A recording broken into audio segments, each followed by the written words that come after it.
Hi,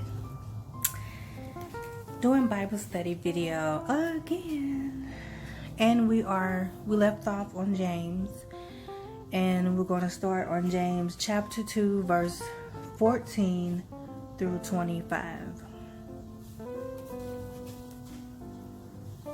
If you have any questions or comments, please do not be afraid to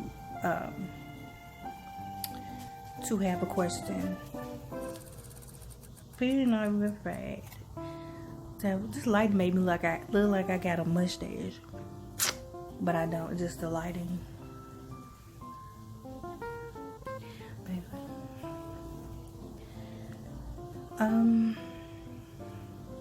We'll start off on James chapter 2, verse 14 through 25.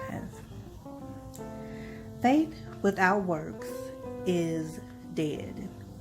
You must produce good fruit, which is good fruit means good deeds, or your faith will be useless and dead. And it's true. You can have faith about something, but if you're not putting the energy into doing it, it's like, say you have a goal. Say I was confined to a bed or something, and my goal was to sit up. Well, I could have faith that one day I'm going to sit up, but if I don't do the exercises that I need to strengthen my spine or my legs, then if there was hope for me to walk again or something like that, God forbid, I'm not gonna lose the use of my legs. It's just I'm using it as an example.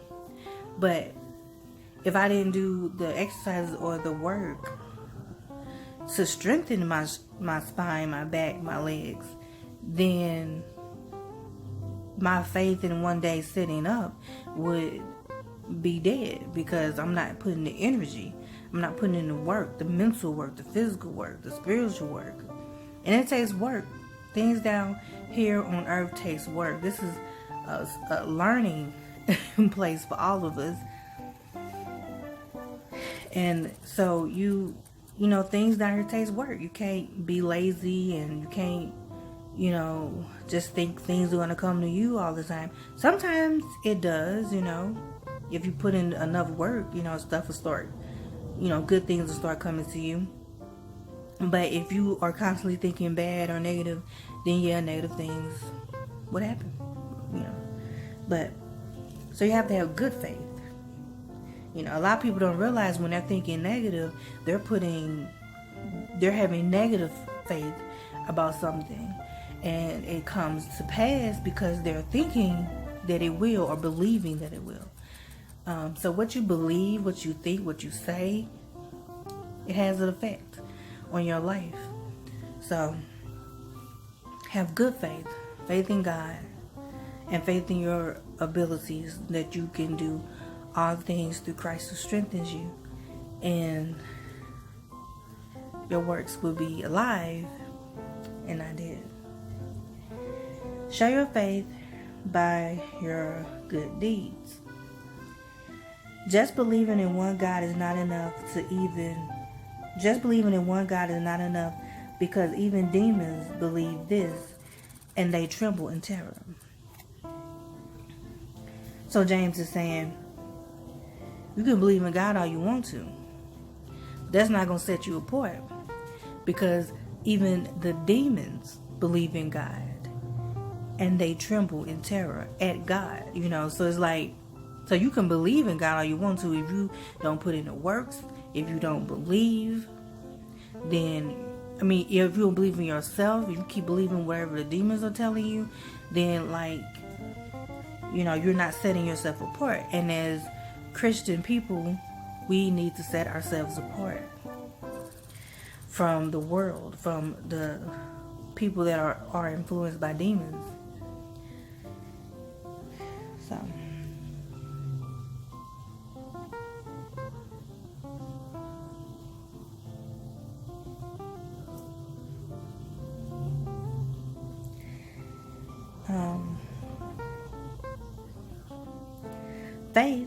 without good deeds is useless.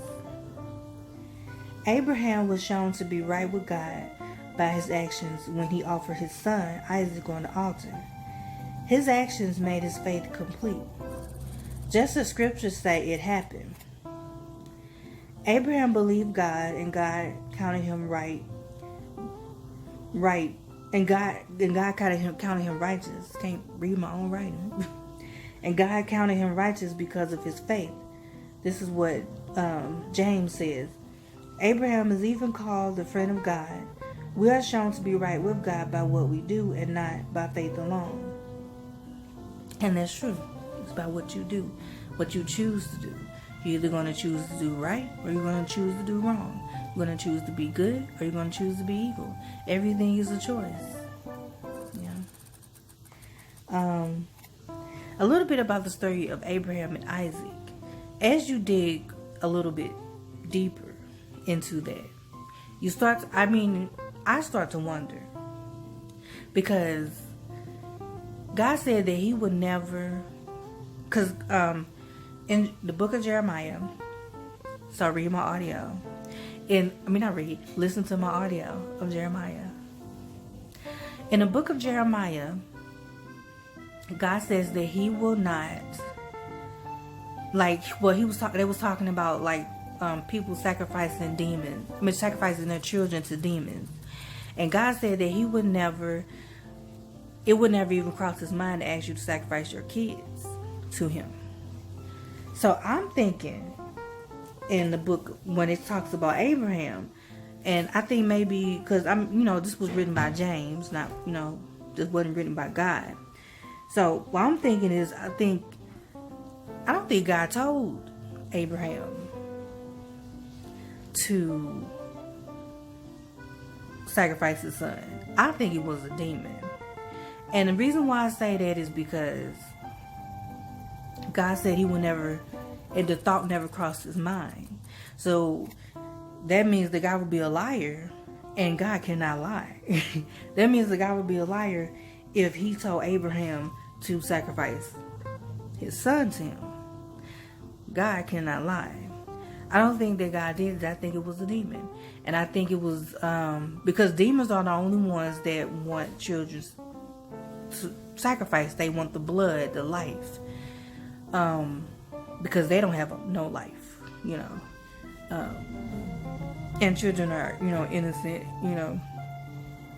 and so yeah, God will never do that, and when he was right when he was about to stab Isaac, that's when the angel said, no, stop, and stopped him, no, because I think with the Bible, there are a lot of stuff missing. So I highly suggest that you read the lost books, and I highly suggest you do a little bit more digging, on your research in the Bible. But don't get caught up or get confused, in atheist, articles and stuff, because they are lost. They don't know what they're talking about. Just saying, they're lost, and they're not spiritually open or awake to even comment on something spiritual, but yet they try. So no matter how convincing they may seem, don't let them trick you, because that's what demons do. They are the trickiest of all trickiest, and they have tricked the best of us. And Abraham was a friend of God, and I would think that, because anybody who's close to God, the devil will despise, and the devil will try his best to get at him. It's like he tried his best to stop Jesus from being born, but he can't do that, because whatever is ordained by God, it is. It's not going to change, but the devil, being what he is, tried to stop Jesus from being born, because he knew once Jesus was born, he was the ultimate sacrificial lamb. Didn't have to sacrifice animals, didn't have to do none of that stuff no more, because he took upon all of that, for our sakes, because he knew we was already having it hard down here. They just lightened the load a little bit for us. They took that little bit of that burden off of the off of those of us who, love God and want a relationship with Him. But I like truly believe that Abraham was tricked, because it sounds too much. And everybody who is a Christian and can say that you at some point was tricked by the devil and you thought it was God. Everybody is, if you're a true Christian, because the closer you get to God, the more the devil gonna try to trick you. He, like the story of Job, the devil's he didn't like Job. That's why he brought, he didn't like Job. So when God started bragging on Job, Job, is, he's good, he's awesome, and all of this, here the devil come no, I could trick him. He may be the best in your eyes, but I could trick him. And he tried to trick him, but it didn't work. But a lot of people who belong to God, the devil did trick. I believe it was Saul, who later his name was changed to Peter. But Saul, who thought that it was okay to kill people who wasn't a Jew, he already belonged to God. Saul did, but he didn't know it. And so, but the devil had tricked him for a long time, telling him, making him think that it was okay to kill people who wasn't a Jew. When it's God's no, you can't do that. Until God finally struck him blind on the road when he was with his friends, and had to let him know, stop killing my people, And when Saul realized that he was wrong, because, up until that point, he thought he was right. He did not think he was doing anything wrong. And God had to strike him blind for him to realize that he was wrong. And when he came to his senses, he got his sight back. And then Jesus changed his name to Paul. Yeah, Paul, because his name's Saint Paul. Well, the Catholic people call him Saint Paul, but I ain't really into Catholic people stuff. But because a lot of things that they do is pagan in nature. So I'm kind of weary of the Catholic people. And then they sit there and say it's not. But I study my enemy, so I know what's witchcraft, and I know what's pagan. And, paganism is witchcraft. So a lot of things that the Catholic people do is paganism in nature, especially with the sage and the frankincense. And God says stay away from that stuff. So, and especially when God said don't pray to people or saints. He said stop praying to the Queen of Heaven. He told them stop praying to statues, but they still do it. And they pray to, and the Queen of Heaven that's supposed to be. Now I don't know exactly who the Queen of Heaven is, and know who she. I think that they probably was praying to God's, or they was calling the Queen of Heaven God's wife. I ain't exactly for sure, but I gotta really look that up and find out who was the Queen of Heaven. If you know, comment in the section below, let me know. But for those of us who don't know, I'm gonna look that up.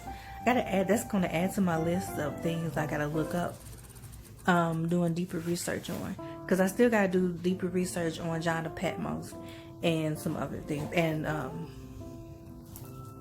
some more things. But yeah, this, for me, I just really believe that when Abraham was told to kill Isaac, I don't think that was from God, because God would never do that. That's not something that he would do. That's something the devil would do. I think the devil did it. And because Isaac is he's the line that Jesus comes from. So that would make sense that the devil would tell him to kill Isaac. to try to stop Jesus, because he had been trying to stop Jesus from being born for a long time. Even when he was telling the king to kill those kids and drown them in waters, like he sent out his soldiers to like kill them when he thought Jesus was about to be born. So it would make more sense that the devil told Abraham to do that. And God saw it. Because God know everything. And, he looked and listened. And, he probably was like, why did Abraham not know that wasn't him, but when he saw that Abraham was about to like really do it, he's like, no, Abraham, stop. And he sent his angel to tell him to stop. And that's when he realized. And so the angel was like, look, if you really want to sacrifice, well, you know what? And once again, even with the animal sacrifice, I really don't. I'm kind of on the fence about that one too. Because it is possible. The only thing I could think of with the animal sacrifice is the reason why God told them to do that was because, and then I think it was a test, like to see what they actually do it, but then I guess it comes, like, if you like the animal sacrifice stuff, like, I don't think that he liked that in the first place, because throughout, it was a couple of spots in the Bible where God was like, do you think I want your animal sacrifice? Do you think I need your animal sacrifice? So it was a couple of spots in the Bible where he was saying that, and then they were still giving him animal sacrifices, saying that this is what God said. But it was 2 spots in there where he was kind of like, do you think I need that? Like, I really don't. I'm just going to see if you actually going to do it. It was a test. I think God throughout the Bible, a lot of that stuff he was testing them. And like, so can you really kill this animal with no feelings? And because there's a right and a wrong way to do things, and maybe they were humane about it. If they were humane about it, then I think because the only thing I can think of is that if he told them to do that, it's because animals are innocent. I believe they're innocent because they do what they do is natural to them. They really don't. They can't think like we think. Like, they don't know, like, if something is right or if something is wrong. They just, they just do what they do, except for the animals that are domesticated. Now, the animals that are domesticated, I think killing an animal that's domesticated is like killing a human. Like, it's wrong on top of wrong on top of wrong. Because the animal that's domesticated has a bit more sense than the animal that's wild, if you know what I mean. Like, an animal that's domesticated is a lot smarter than the animal that's just wild and just doing what it knows how to do. No. Because when an animal is domesticated by a human, like, we're teaching it things, like, which makes it a little bit, smarter. That's how they say, like, like dogs, like, their minds, dogs that are domesticated, minds are like a 2-year-old. But the dogs and stuff that are like wild, like those wild dogs, like their minds are not like that. Their minds are just like they're totally different. But the only thing I could think of is if God said that he meant, I think that it was a test. It was either a test, or maybe they really did need that for, maybe they really did need that, and because he did tell them he told them there's a humane way of doing things and an inhumane way of doing things, so he told them there was a way for them to sacrifice the animal. Only the priest could do it. Like, couldn't just anybody do it. Like, it was the way they had to do it without hurting the animal, like without scaring it, or anything like that. Because the animals that are not domesticated, they're a little bit, are kind of like different. I don't know. But anyway, let's move on. Still in James chapter 2, verse 14 through 25. Rahab the prostitute is another example. She was shown to be right with God by her actions when she hid those messengers and sent them safely away by a different road. So this was letting you know, because the Bible, well, not the Bible, a lot of people who misinterpret the Bible, will have you thinking, just people that are, saying, that they can't get right or they can't do anything right. But evil people can do things right, because God did say that. He said, evil man can give his children, food and drink, but that don't make him a good person, but she was a prostitute. She was living in sin, but she still had to do what God told her to do. Demons have to do what God say do. Even demonic people. If God say, look here, demon, don't you touch my child, that demon is not going to touch God's children, because that demon knows what God can and will do to it.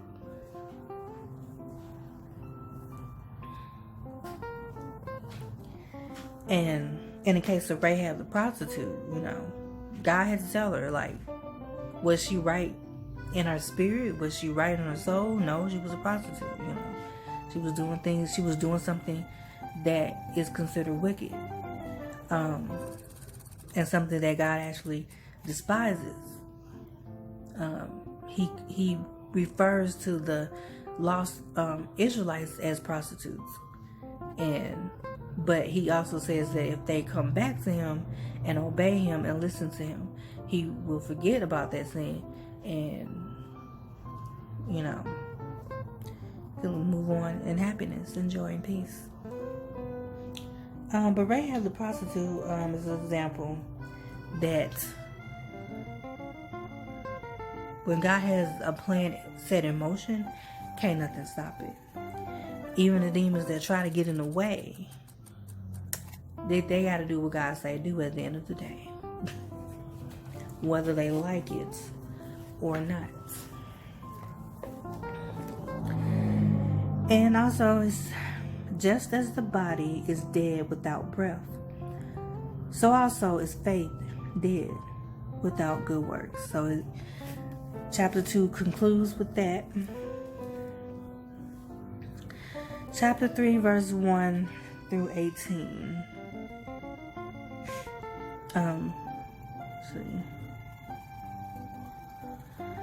Not everyone should teach in the church, because you'll be judged stricter if you cannot control your tongue.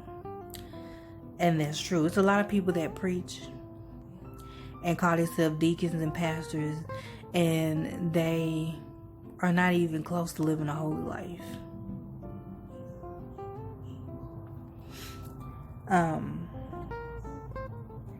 The tongue is a small thing that makes grand speeches. And it's true. A tiny spark can set a great forest on fire. The tongue is a flame of fire. It is a whole world of wickedness, corrupting your entire body. It can set your whole life on fire, for it is set on fire by hell itself. No one can tame the tongue. It is restless and evil, full of deadly poison.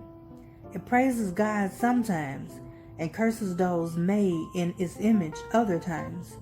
Blessings and curses come from the same mouth. If you are wise and understand God's ways, prove it. Live an honorable life, doing good works with the humility that comes from wisdom. If you are bitterly jealous and selfish, ambitious, if you are bitterly jealous and selfish, ambition is in your heart. Don't cover it up with boasting and lying. Jealousy and selfishness are not God's kind of wisdom. Jealousy and selfishness and the like are earthly, unspiritual, and demonic. Wherever you find jealousy and selfish ambition, there you will also find disorder and evil of every kind. And that is so true. The tongue is a very mighty thing, but it's also an evil thing. I mean, and this is what James says. He was an apostle. He was an apostle of God, so it's a very evil thing, and it's true because it says what it wants to say. Sometimes you say things without even thinking or speaking. It's like you have a mind of its own. Sometimes, it just says what it wants to say to hurt people or to curse people. And when you sit back and think about it, you be like, well, dang, I probably shouldn't have said that, So that's why, it's very important to think before you speak. And a lot of people don't do that. They speak before they think. The tongue just takes over.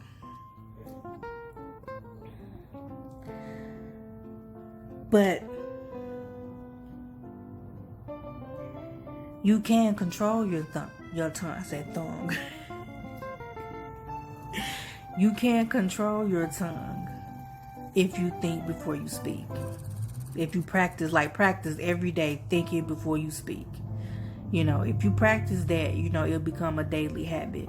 And and I do it a lot, I think it gets on some people's nerves because they're you're not answering me right away. I'm like, because I got to think before I speak sometimes, It's a habit, that I kind of have learned, because if you don't think before you speak, you say things you don't mean. You say things that you don't want to say. So I would suggest, practicing that. Practice thinking before you speak. Practice positive thinking. That's 2 ways of controlling your tongue. It's spiritual work. When you practice before you think, practice positive thinking, that's spiritual work that improves you. And it also improves you and makes you capable of helping people and teaching people, correctly with, the Bible and with whatever God wants you to tell people.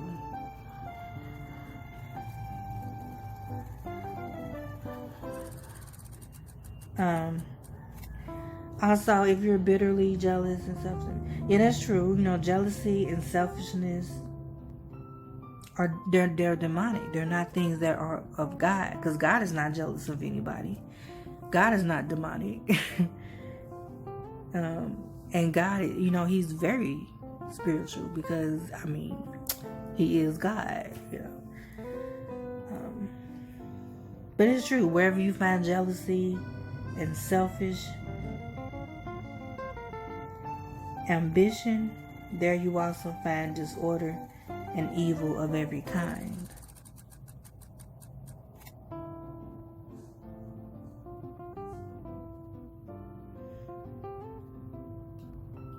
That first sentence I read, I kind of messed that up a little bit. I said, if you are bitterly jealous and selfish, ambition is in your heart. Don't cover it up with boasting and lying. I kind of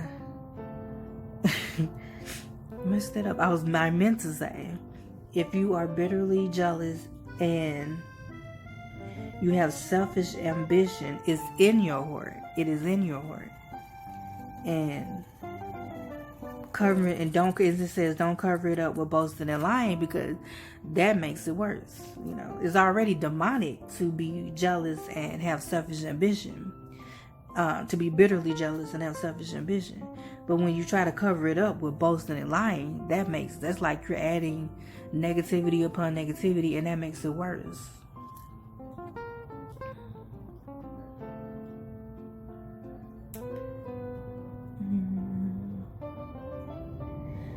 And wisdom. Okay, I'm going 30 minutes with this, so I'm going to cut this off after this last passage. And I'm going to do a second video, so be patient with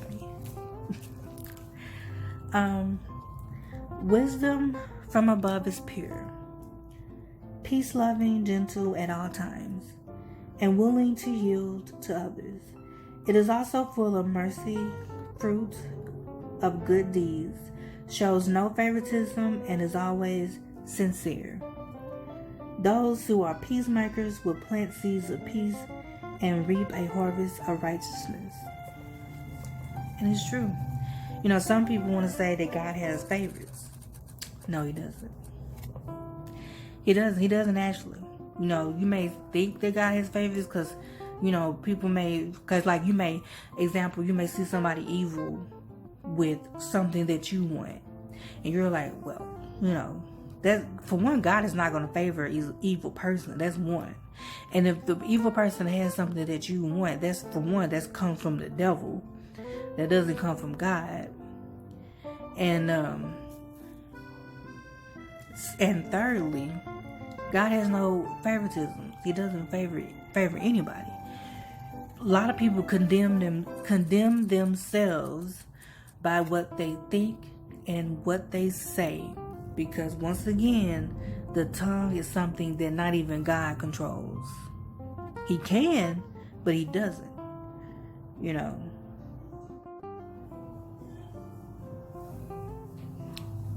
My video was cut off. But I'm going to say this little last bit for my first video I was doing. Yeah. I mean, God can control the tongue, but he doesn't. He leaves that up to us. Because we're not in heaven. This is a place where we're being tested on a daily. That's why you make sure you put the full armor of God on you. Say the warrior's prayer. That's actually a good prayer to say. You can look that up on Google. I will try to put it in the video if I can remember. If not, you know, tell me in the comments to post it, you know, because I may forget to post it. But the warrior prayer is actually a good prayer to pray before you start your day. And it's pretty much a prayer just asking you, standing up against Satan and asking God to help you throughout your day. But yeah,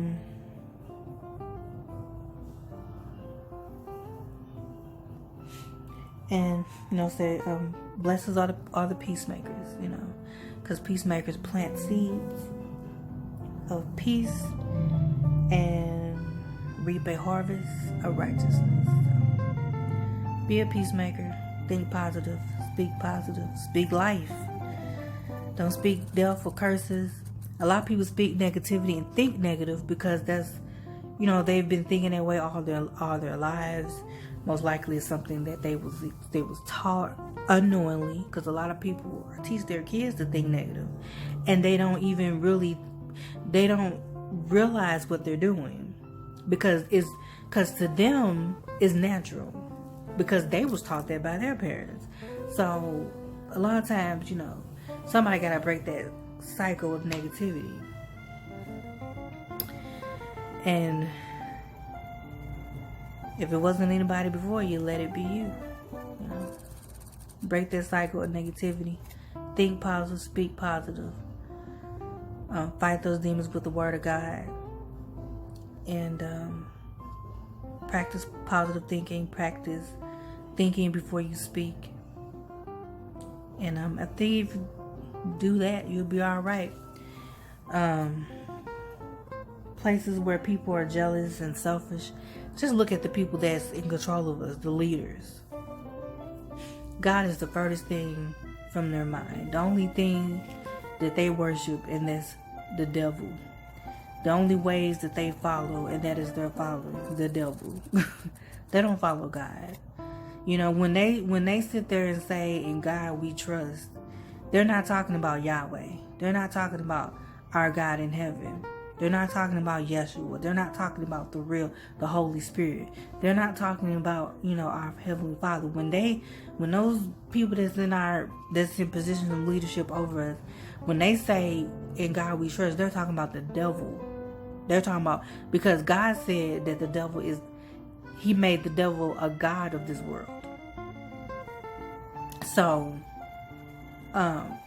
these people that's in leadership positions, they're